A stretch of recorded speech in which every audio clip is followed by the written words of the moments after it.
Vendredi 22 août, les amis, salut à tous, très heureux de vous retrouver, c'est l'heure de votre revue de presse internationale spéciale Mercato en cette période. N'oubliez pas de vous abonner, c'est gratuit, je vous le rappelle, et ça envoie un maximum d'énergie. On va aller partout sur la marketplace, comme d'habitude, avec notamment le visage d'Andy Diouf, qui a quitté Lens pour la salle des machines de l'Inter. Mais comment Chivou va-t-il l'utiliser? Élément de réponse, vous allez voir avec la presse italienne dans cette nouvelle édition. Mais c'est par là qu'on va démarrer. Est-ce que vous connaissez ce visage, les amis? La nouvelle cible du Real Madrid. Regardez la une du quotidien AS de ce matin. Il s'agit d'Adam Wharton. Il est sur les tablettes du Real, international anglais, espoir, 21 ans. Il évolue dans le club à la mode, dont on parle beaucoup en ce moment, Crystal Palace, qu'il a acheté l'été dernier pour une vingtaine de millions d'euros à Blackburn.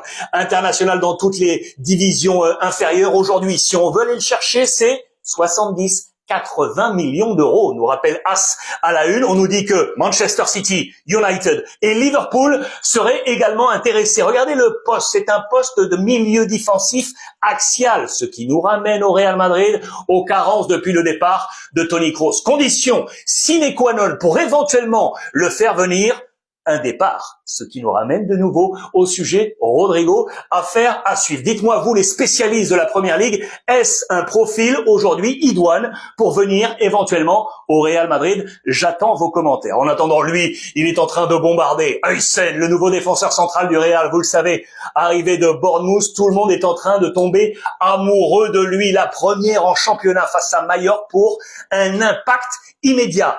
La variation, jeu court, jeu long, l'organisation, il est en train vraiment de s'installer dans cette défense et notamment avec ce jeu long, on nous dit que ses chiffres sont meilleurs, seraient meilleurs que ceux de son idole, Sergio Ramos, l'ancien du Real. Mais attention, on vient de démarrer, mais j'attends déjà votre avis.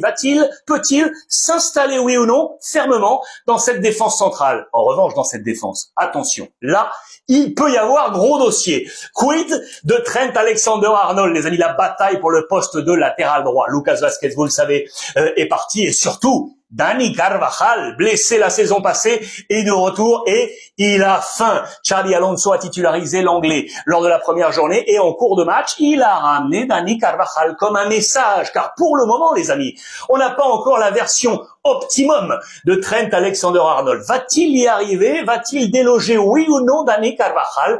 C'est le duel de ce début de saison. Match face à Oviedo ce week-end. Qui sera titulaire? Cette même question se pose donc, les amis, pour Rodrigo. Va-t-il avoir des minutes de jeu face à Oviedo? Il en a eu 0 face à Mallorca. 0 sur les 6 derniers matchs de la saison passée, alors qu'il était un incontournable pour